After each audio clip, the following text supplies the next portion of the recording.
Welcome to the Psychedelic Integration Podcast. I'm Sinclair Fleetwood, a ceremonialist, plant medicine guide, and psychedelic integration coach, and I help soul seekers create lasting transformation so you can get unstuck, embody your power, and be authentic AF, all with plant medicine as your guide. If you're ready to go beyond visuals and get a vision for your life, if you know the end of your ceremony is just the beginning of your expansion, then this show is for you. I'm so happy that you're here. Welcome. Hi, family. Welcome to the show. I'm Sinclair. Thanks for being here. Thanks for your patience while I took a couple weeks off to allow myself to recover my equilibrium from too much joy. We had our first resonance retreat of the season a couple weeks ago, and then immediately the next weekend, it was my partner's 40th birthday, and we had a big celebration with the family, and it was so big. It was like a tsunami of joy and realizing that you were living inside of your dream and manifesting more of this, please. That was kind of our mantra for the 2 weeks, was just like, more of this, more. We want more. We are ready to hold it. And it's a funny thing, building your capacity for joy and beauty and appreciation and loving all of the people that are there to love you and opening and tuning your receiver. It's big work. And we get so used to being in the struggle, right? We get so used to being in the problem solving, and there's something wrong and I need to fix myself, and something is, I'm not happy, I'm not thriving, and that's the story. And that's not my story. My story is everything is so powerful and big and beautiful and magical and abundant. Can I hold it all without cracking apart? And I used to hear, successful coaches and healers and, different people in small business and entrepreneurial spaces talk about this capacity problem of like, you have to learn how to hold your joy and your magic. And I was like, oh, haha, like must be nice. Like that sounds like a terrible problem to have. And then it started happening to me, and I was like, oh, this is actually a thing. We have to actually, our work is not to expand to hold pain and go through pain. Our work is to expand to hold pleasure. Like, how much pleasure can we receive? How much joy can we hold? How much love can we put out? And when we think about holding it ourselves inside of this, single self, this individual self, it gets really big and it feels like it might explode you. But then you start to learn how to ride the waves of the vibration, the energy. You start to speak energy. You start to understand your energy more. You start to understand the magnetic magic of community and of togetherness. And wow, being in these retreats and watching the healing and depth that people can go to in just 4 days, it blows my mind. And also it doesn't blow my mind because I know that's exactly how it works. So there's a lot of paradox, right? In this path, there's a lot of asking for things and then receiving them and being like, oh shit, now like I have to hold this. What am I doing? So part of what came through in this time of reflection and learning how to vibe in the ocean of joy that has come into my life is this recurring theme that has been a big, it's probably the number one thing for me that had to be healed. And it is the number one thing that I work with people to heal. It is what I do in my private containers. It's what I do in my group container. It is the method. It's the problem. And I think it's the root cause of most of our symptoms, most of our behaviors, most of our beliefs, that we are self-abandoning. We are abandoning ourselves. So I want to talk today about, what does it mean to abandon yourself? What is the wound of abandonment, and how do we do it to ourselves? How does it manifest? And what the medicine shows us about remembering and about healing self-abandonment, about how self-abandonment and lack of connection from spirit are the same thing, and what to do about it, right? We are in retreat season. Our gatherings are filling up. We have 2 more this year, one in July and one in September. If you would like to Get in on the magic and see how much joy you can hold. See how much of yourself can transform. See how authentic you can be. Come sit with us. You can visit my website, sinclairfleetwood.com/events, and book a call. Every single way that there is to work with me starts with a discovery call. So our discovery calls are a connection. It's a chat that we have. So I can learn about you. I can learn, what are you struggling with? What is your challenge? And what are you wanting? What do you want to move forward into? What is it that you need support with? And what kind of support are you looking for? And sometimes I ask people what they are expecting from coaching. Like, what do you think coaching is? And almost always it's not what I do. And so walking you through the process of how we get from point A to point B, and inviting you to take a step in your remembering, inviting you to take that first step. This work is not a sit back, passive, online, wait to be invited situation. This is I am drowning at the bottom of myself and I am asking for a life raft. Booking that call is the first step to getting the life raft. And I am an expert at pulling people out of the well of self-abandonment, which is what we're going to talk about today. When I was in the early days of my addiction recovery, I had stopped drinking at Burning Man in the middle of the biggest party in the world, because I'm a little bit dramatic like that.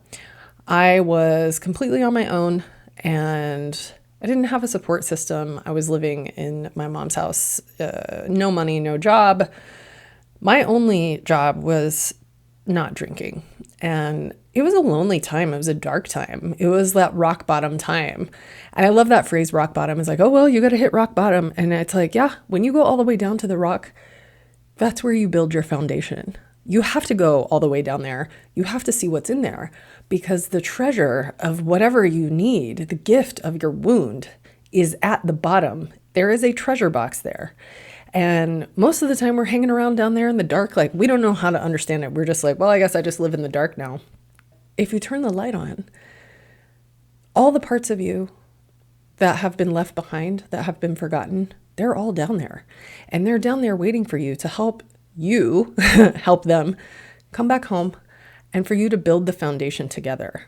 And one of the things that I realized in that time was how drinking was a way that I abandoned myself. And I had never thought about this concept of self-abandonment before, of like, I had thought about how I was abandoned by others. I knew very well how I was abandoned by my father, and abandoned by my lovers, and abandoned by my men, and abandoned by my friends. And, I had a story that everyone who comes into my life and gets to know me sees me, and then they leave because there's something wrong with me. There's something ugly about me. There's something unlovable about me. I'm hard to love. These were all beliefs that I had, right? And in that tender time of early sobriety, I didn't have a lot of resources. I didn't have a support group. I was not into AA. Like, I wasn't gonna do it like that. I wanted to find myself. And I knew that the reason I was able to stop drinking in the middle of Burning Man was because there was somebody deep, real deep inside of me who had it, who was tired of not being seen, who was demanding my attention. And that was the realization that I had that enabled me to say, I'm putting this addiction in this fire and I'm going to let it go. And I don't know what's going to happen. I'm terrified. But I know that there is a part of me that wants to come home and I need to go find her. And so I wrote this message to myself on a Post-it note and stuck it on the ceiling. So when I looked up in the morning, when I opened my eyes from being asleep, this is the first thing I saw. And the message was, do not abandon yourself. And when I started investigating this self-abandonment, for me, it looked like a lot of alcoholism, a lot of things, reaching for things outside of myself to numb, to escape, to downplay, to stuff my emotions, because there was so much pain and darkness in there that I was not capable of feeling or engaging with. And the only way that I could be in myself was to get out of myself. So alcohol and drugs and sex and food and shopping and all these addictive behaviors that I had, scrolling, whatever, were self-medications and ways that I chose to tend to myself because I was not ready to engage and connect with the dark, painful parts of myself, my trauma, my past, I thought my feelings were too big and too scary, and I did not have the agency or the sovereignty or the ability to feel them. And that is a very common experience for a lot of people. We come into the world, we go through trauma, we get imprinted with all of this conditioning, the overculture, the matrix, the programming. We are told from the powers that be on high, this is how it is. Here's how it is. Here's how you should be. Here's how a woman behaves. Here's how a man behaves. Here's where your worth comes from. All of these things, and our attention is constantly drawn out. We are trained to look out. What's going on outside of me? Who is loving me? Who's choosing me? Who's admiring me? And we replace our internal connection with spirit that we come in with, which you can see if you look at a baby. You can see the baby is fully spirit. Hello, spirit baby. Every time I see a baby, I'm like, look, there's God. Wow. I get so excited. I love to flirt with babies. They're so cute because they're connected. They're happy. They haven't forgotten yet.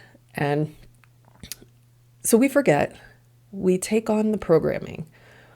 We start going to school. We get socialized. We start forming different groups. We start experiencing self-rejection, self-consciousness.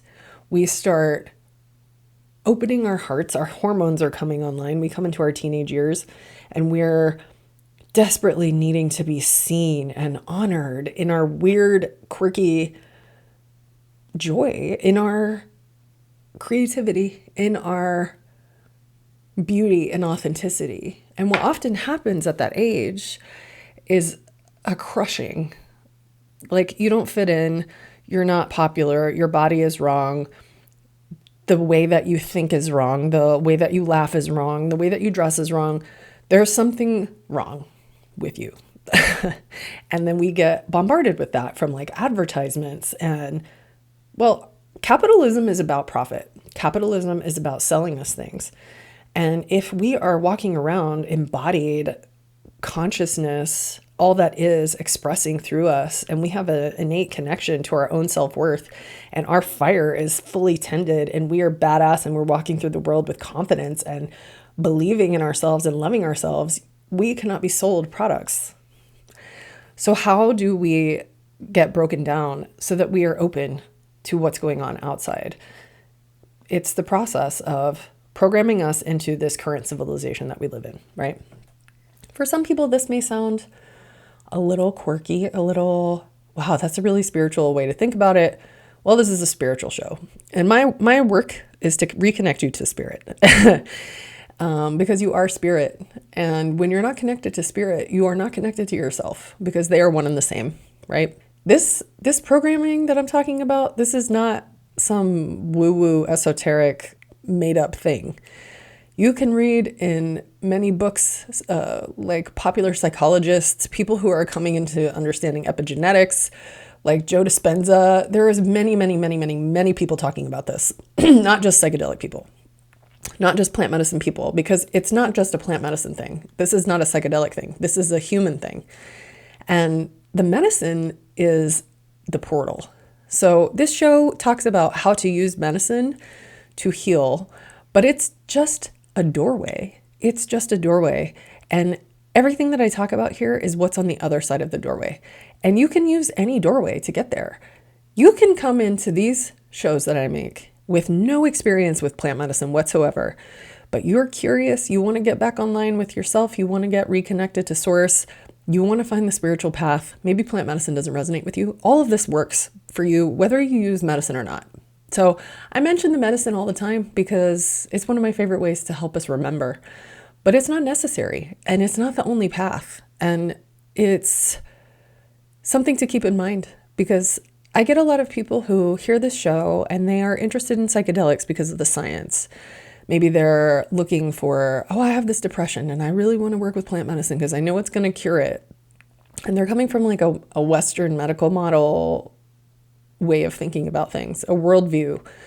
And they talk to me and I'm like, everything you think you know about yourself is wrong. That's what we're going to work on. And they're just sort of like, what? And it's a step too far, right?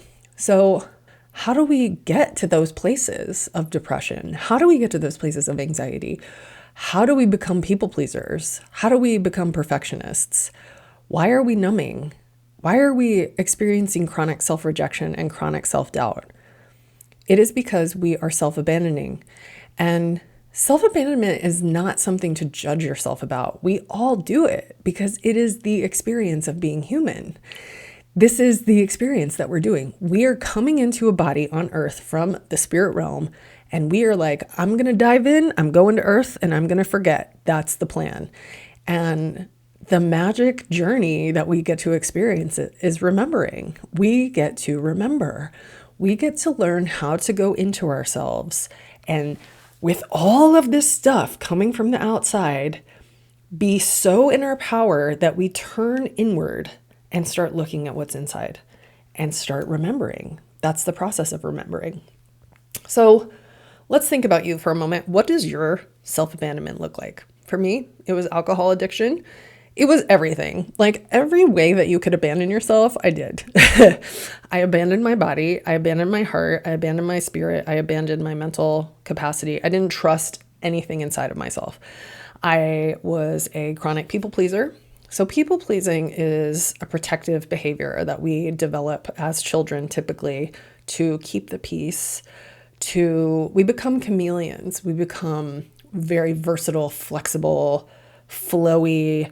I can be anything you want me to be so that you're happy with me and I can receive love. And it's a way that we learn how to receive love and acceptance and connection.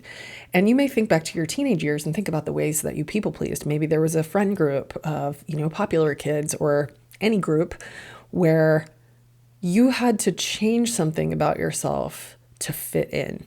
And I think people pleasing and fitting in are really the same thing, right? It's the things that we do that are not aligned, that are not part of our heart-centered truth, right? Are not part of our authenticity. People pleasing is not authentic. People pleasing is making yourself small. It's making yourself agreeable. It's shoulding all over yourself so that people outside of you are happy with you. They're pleased with you, right? And people pleasing goes hand in hand with perfectionism. Perfectionism is becoming your own harshest critic and believing that nothing is ever good enough. And if it's not perfect, it's not worthy. And turning that thought pattern, that worldview on yourself. So constantly scanning yourself for flaws, looking for something to fix in your doing and your achieving and your creating, being the most harsh critic that there is. Like if you can't get an A++, it's not worth doing. Maybe not showing your work to somebody. One of the main ways that perfectionism manifests is I have to do everything myself because other people can't do it right. So it's a inherent expression of distrust of the universe, of distrust of others. And again, it's another way to control your environment, to control your emotions, to control your inner world, to control your experience. It's a way that high achieving, high expectation having people express in the world. I work with a lot of clients, particularly a lot of doctors and other high achievers, lawyers, people who have really high level careers. On the outside, they've followed the program and they have the money and they're doing all of the stuff, right?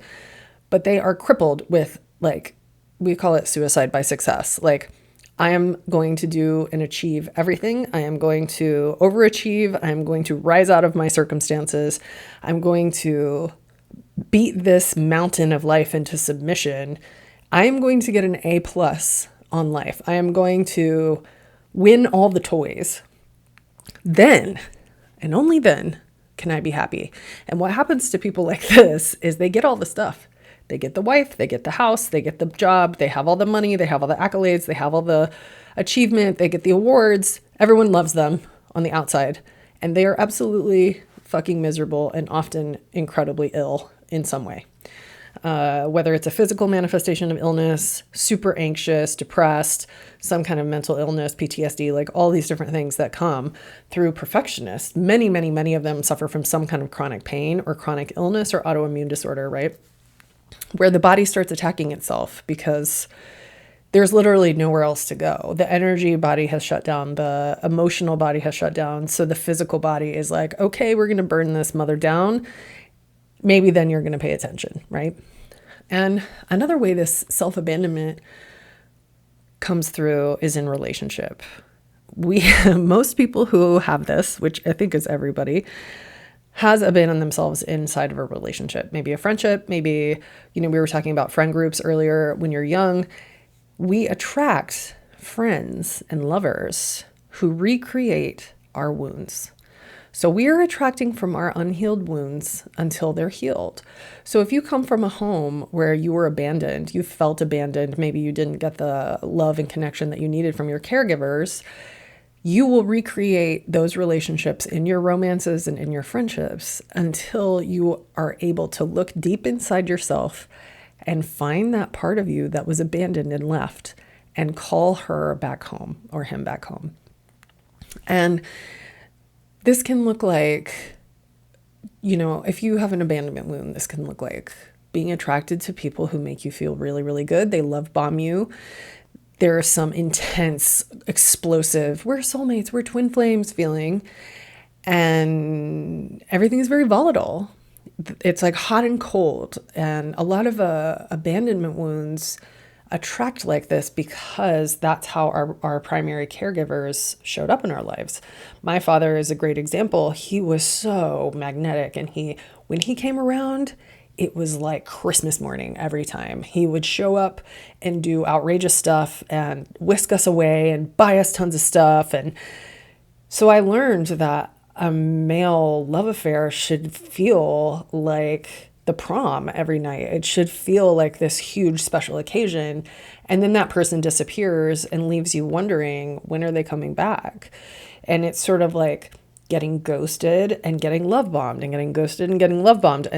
And that feels normal to your nervous system, right? So what you actually need is safety, stability, security, delicious connection. That's a slow burn. But that doesn't feel safe to you because you are so used to activating this abandonment wound, right? And so every time that you engage in relationship that makes you feel this way, you are self-abandoning because you are choosing to recreate this wound from your childhood. And all of this is protective, right? The way that we do this is our system's trying to take care of us. It's trying to keep us in equilibrium. All of these things that come out in this way, we are essentially hiding parts of ourselves from ourselves. The part of you that is weird and quirky and fun and authentic was not safe to express in that way. So all of those beautiful, wonderful things that light your heart up and are your true essence of spirit and spiritual expression and authentic expression and emotional expression went deep inside of you somewhere into a cave and hid. And so that process of forgetting that part of ourselves because we had to, because that was the only way to keep that part safe, leads to chronic self-doubt. It leads to imposter syndrome. It leads to feeling like you're not yourself. It leads to all of the expression of symptoms that we have. It leads to depression. It leads to anxiety. It leads to illness, especially autoimmune disorders and chronic pain, especially in women. Women are much more likely to have chronic illness, autoimmune disorders, and chronic pain than men. Just like, I don't know what the actual statistic is. I can look it up. But women are more likely to do this because part of the way that women self-abandon is pouring our life force into men and into family and into other people.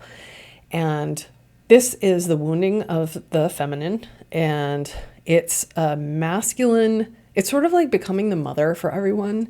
And then we attract relationships where we have to pour ourselves out, because the other side of this coin is the wounded masculine, where men were so cut off from their own feelings and so cut off from their own expression and their own feminine sides that they have lost the ability to process their feelings. So women are doing it for them.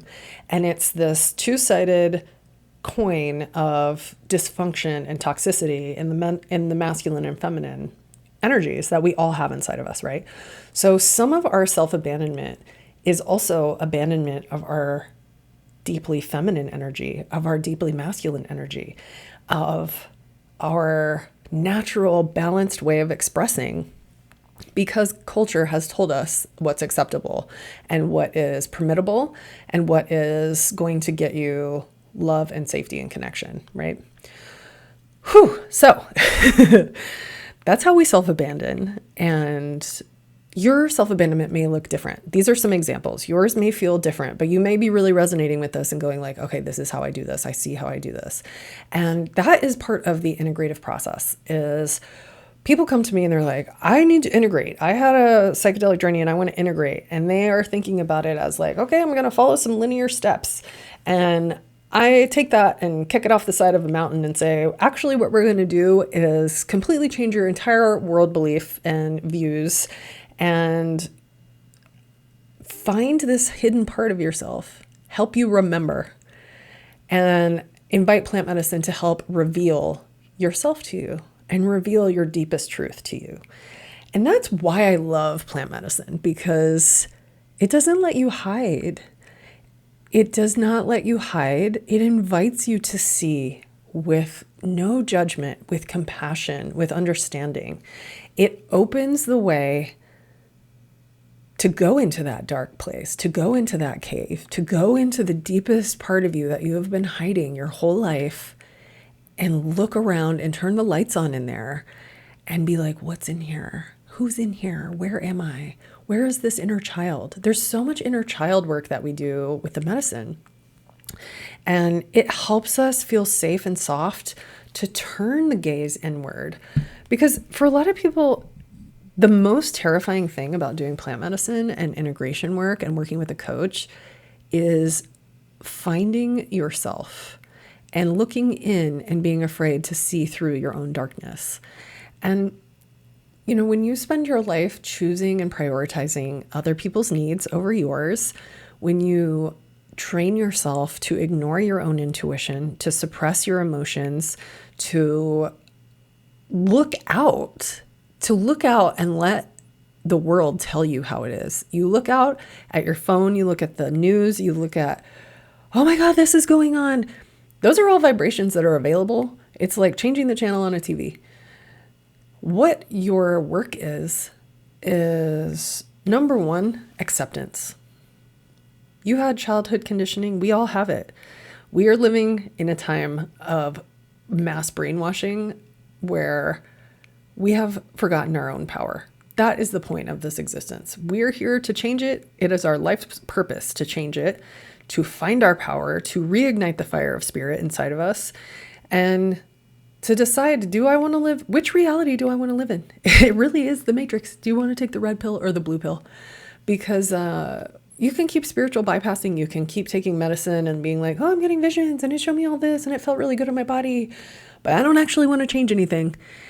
And I am here to tell you, I don't mess around with that. People come to the medicine and they think mushrooms work on brain chemistry. I have depression. If I take the mushrooms, they're going to fix the depression and I can just keep going on about my day. And what these medicines are calling you towards is full remembrance. No more self-abandonment. You are gathering yourself. You are tending your own fire. And there is no way to keep going in your life the way that you are used to in the old way with this new consciousness. It will not let you. You will have insane changes. You will have massive transformation, and there is no other way to do it. It can be soft. It doesn't have to be fast or drastic or painful. It will probably be a little painful, but you can make it as soft as possible. I believe in the beauty way. We can walk this path at whatever pace feels comfortable, right? Because it's a lifetime path and we're not trying to get somewhere. What we're trying to do is enjoy the journey of coming home, to look at this childhood conditioning and be like, wow, I really forgot all the way. Like, look at all this stuff that happened to me. Look at all this trauma. Look at all the pressures from society. Look at all the bypassing that I did. And now I'm ready to look at it. I'm ready to face it. I am ready to stand in front of the mirror and see myself and love myself and accept myself and approve of myself and stop feeling guilty. Stop making myself wrong. Stop rejecting myself. Stop feeling sad about myself and thinking there's something wrong with me. And instead, taking my power back, making empowered decisions from a place of true knowing, from a place of deep connection, starting to feel like an insider instead of an outsider in your life, starting to belong instead of fit in, right? Fitting in is trying to shave pieces off of yourself so you can fit into a little box. Belonging is walking into a room and knowing that you belong there, knowing that there are magical people there who want to speak with you and who are interested in you, and that you put out the vibration of love. And wherever love goes, love belongs, like that, right? So understanding self-abandonment starts with understanding and accepting that this is how it is. That maybe it's possible that everything that you have thought up to this point is wrong, or that you're even allowed to question it. Most people do not question any of this stuff. It's like, this is how it is. I got to get the stuff. I just need to make more money. And that's where they stay. And that's fine. Sometimes that's how it is. Not everyone is getting the whispers from plant medicine and spirit, like, hello, it's time to wake up. We're creating a new earth. Like, we need you to come help. Some people hear that and they can take the step. They ignore it, you know. They'll just listen to podcasts and they're like, this really resonates with me. I'm going to do something, but they never take the step to do it. And that's okay too. You get to meet yourself where you are. There's no judgment. And sometimes the time is not ready. One of the main parts of taking your sovereignty back and no longer abandoning yourself is listening to your intuition and trusting yourself. And I was talking about this on the last episode, trust life, and all the different ways that you can trust life and how it starts with trusting nature and actually opening to the idea that maybe all this spiritual stuff is real, that maybe magic is real, that maybe everything that we think about how the world works is not true, including like some of the basic theories of physics. Like maybe I will have my partner Ian on the podcast to talk about the physics and the quantum physics at some point. He's has dual degrees in physics and astrophysics. He's like very good with that vibration part. And there are so many things that we're told and taught that are just theories. They're just human explanation of how things are. And once you start tapping into spirit and energy and biology and seeing how these systems move within you and looking at all of the ancient wisdom traditions that carry the same message from every different culture and over like all of the thousands of years of history of humans, they all say many of the same things because they're universal truths that come from source itself, right? So we have to be in acceptance, and then we have to say, okay, I am ready, and I'm going to invite myself to trust this process and start to think about everything that's coming to you as a mirror, as a teacher. Psychedelics help us self-illuminate. They come in and they turn all the lights on. And when you are abandoning yourself and the lights come on, it's often very painful because you can no longer hide. Your eyes are being blasted with the truth. You are being illuminated from within. And what you see inside of you are all the parts of you or versions of you or slivers of your experience and yourself that have been forgotten. So you'll hear sometimes in spiritual circles about soul retrieval. And that's really what I'm talking about. Although I don't call it that because I don't believe that any part of you can be lost. I don't believe that there's a part of your soul that's fractured off into the cosmos and it's like not with you. I believe that we have energetic essences and energetic bodies, parts of our energetic body that are in the dark. That's how I think about it, because the soul cannot be broken and fractured. You cannot be walking around in your body without part of your soul. It might be outside of you. It might be in your energy field, outside of your awareness. It might be in your shadow. It might be in your deepest unconscious mind. It might be hiding somewhere in your body. It might be in your tissue as pain. That is one of the main ways that my hidden parts showed up, were in my body as chronic pain. And once I started to going into those parts of myself, into the pain, going deep into the center of my pain, finding emotions that were unprocessed, unavailable to me until they came through my body as pain. So we might feel stuck. We might feel lost. We might feel orphaned. You might feel like something is missing. You might feel like you can't get going. You might feel depressed. You might feel anxious. You might feel all these ways, and all of those are valid. And all of those feelings are important and must be felt. That's how we move through feelings, is by feeling them. It's not by thinking about feeling them. It's by identifying them and opening to feeling them. And you might have a lot of emotional releases like grief, anger, sadness, resentment. A lot of shame might come up. I felt very ashamed when I first started on my path, and I started looking at this way I was abandoning, because I felt so bad for leaving myself behind. And I was judging myself about it. Shocking. Like, oh, I've been beating myself up this whole time and abandoning myself. And then I figured out I was abandoning myself, and now I'm going to kick my own ass about it. So that sounds like a typical overachiever, perfectionist, people pleaser response, right? But the real truth is, you're not lost. You're not stuck, you're not confused, and you're not broken. What you are is ready. If you are feeling those ways, those are messages from your deepest, highest self, the part of you that wants to get back in, that wants to be in the light, asking you to come here and get me. I am ready to be seen. I am ready to be reunited with you. Please come and get me. I'm going to make you feel really fucking uncomfortable. I am going to make you feel whatever difficult, challenging ways that you feel. All the shadow parts of us come up when they're ready to be healed. Healing is rising of challenge. That's what it is. It's the challenges rise so that they can be healed. And it's our job to meet those parts of ourselves that we have disowned, that have been forgotten, that have been shamed or guilted or made wrong, and meet them with soft gentleness. This is not about slaying your dragons. This is about riding your dragon. You get on the dragon and you are riding this dragon, and the dragon is your best friend. This isn't about your ignoring your trauma or diminishing your trauma or pretending like your trauma didn't happen to you. It's looking your trauma straight in the eyes and saying, I understand. I love you. I'm here for you. You don't get to drive anymore. I'm driving.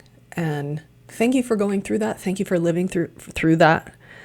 And you're coming home now. And taking those inner child parts and taking them out of those places where they've been exiled and alone, and bringing them into you and looking at your inner child self and saying, I've got you now.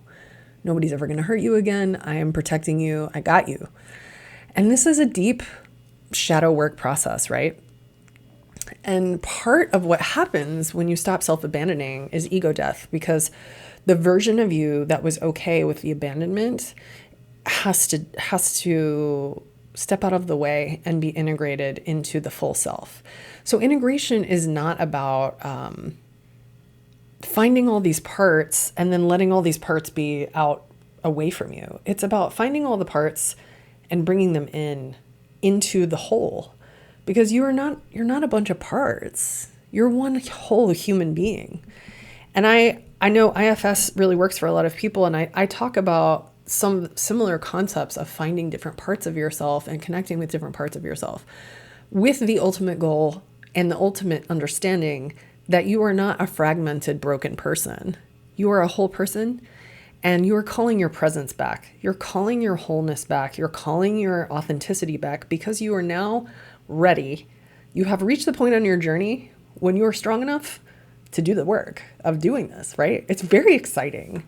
And so integration is really the process of coming home to yourself. It's reclaiming and retrieving the essence of you that had to go off and be alone and hide and protect. Because when you are empowered and confident, when you believe in yourself, when you have a worldview that feels beneficial, that you feel connected to spirit, you feel connected to source, because you are source, you recognize that you are part of this entire beautiful expression of consciousness.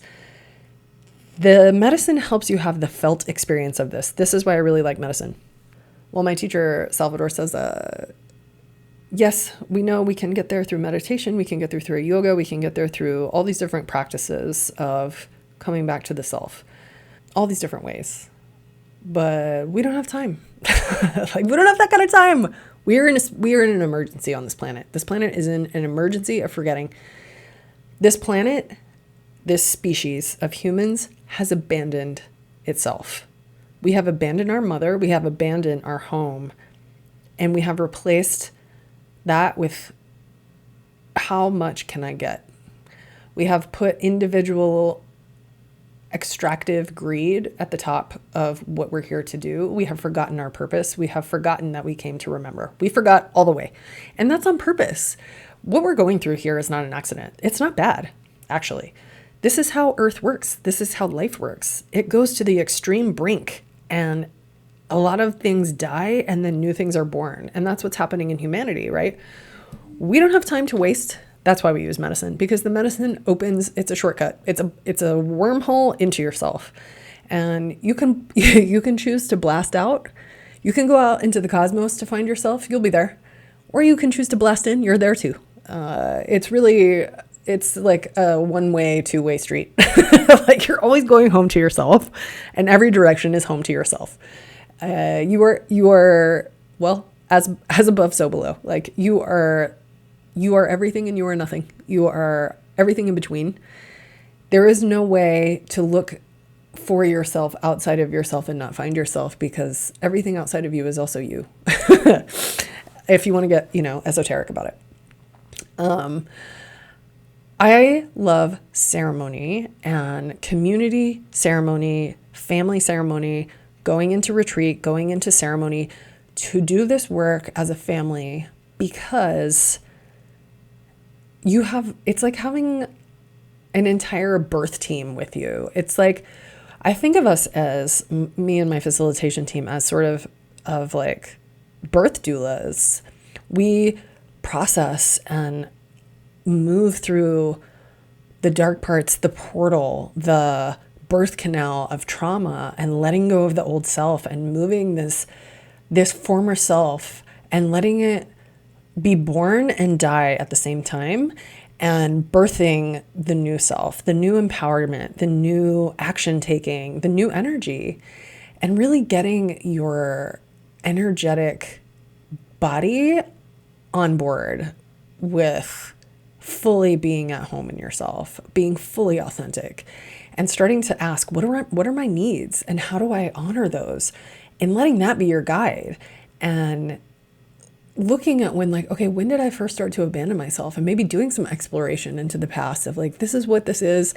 I'm here with it now. I'm going to feel it. I'm going to bring this in, and having a family around you to support you and witness you and hold you to it, right?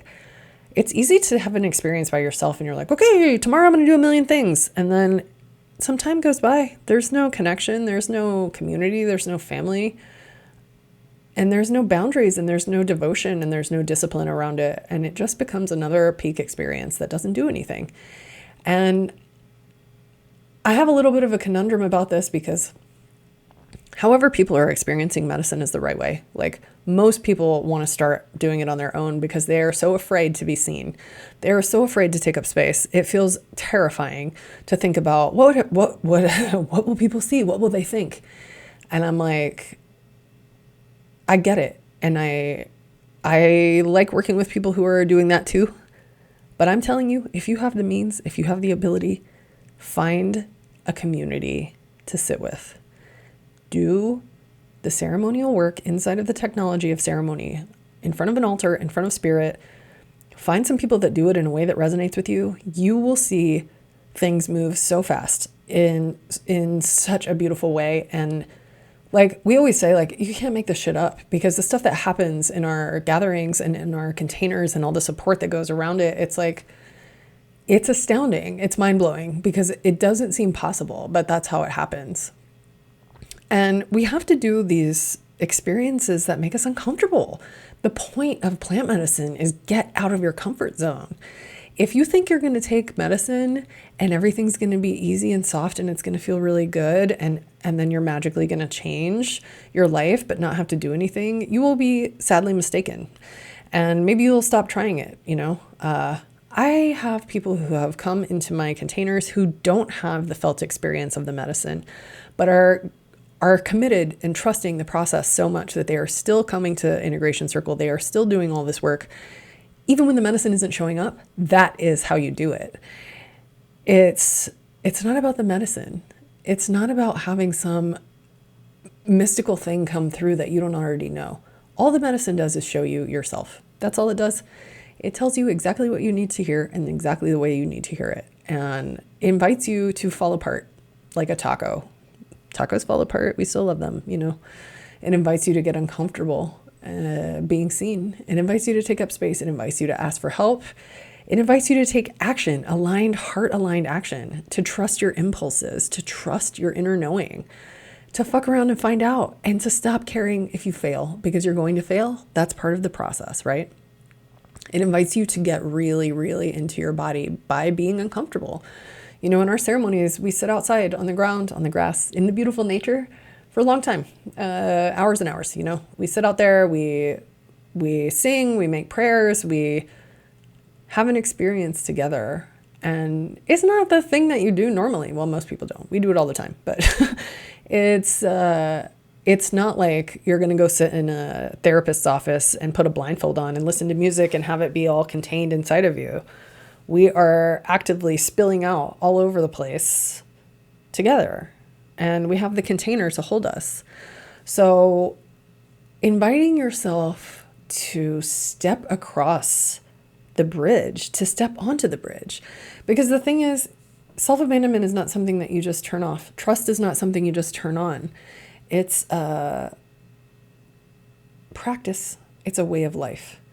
It's recognizing, like, I only need to know what is my next right step. I only need to show up for myself today. My only job is to not abandon myself. My only job is looking up at the ceiling and seeing this message, do not abandon yourself, and being like, what does that mean today? How will I not abandon myself today? I mean, that's a great journaling prompt. How will I not abandon myself today? How will I call myself home today? What steps will I take today from my aligned heart to allow myself to welcome myself home? How can you start showing up for yourself? How can you take action around these medicines? Taking these medicines without this framework and without this knowledge and without this support is not going to move the needle as fast as if you do it with other people, in connection, in community, in power, so that we can see you, because your medicine is needed. Your returning to yourself is the medicine that the world needs. And the way that we do that is we stop abandoning ourselves. We believe fully in our own beauty, in our own divinity, in our own magic.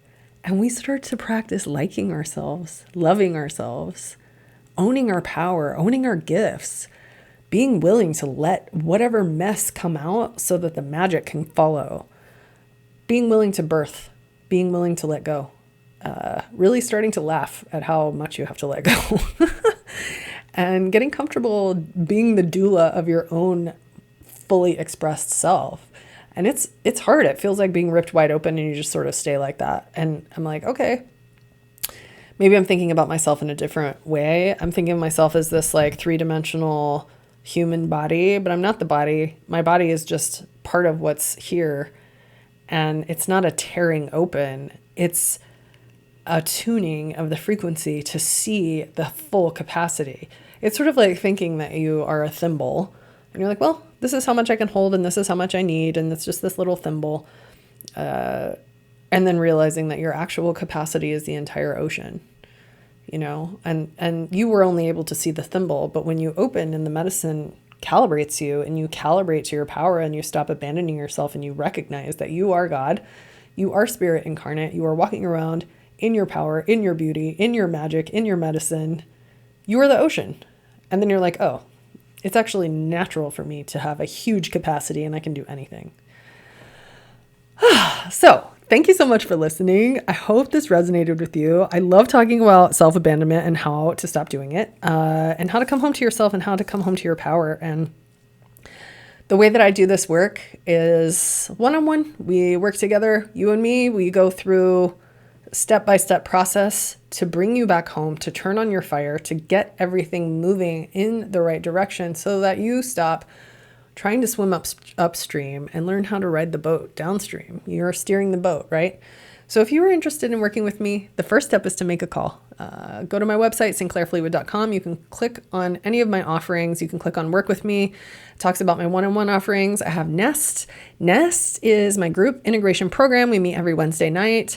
And I would love to have you join. It's a beautiful place to start getting to know other people, start getting comfortable in groups. I would love to have you join for a retreat. Resonance is coming up in July. We're halfway full. So if you want to join, please book a call with me. And thanks for being here. See you next time.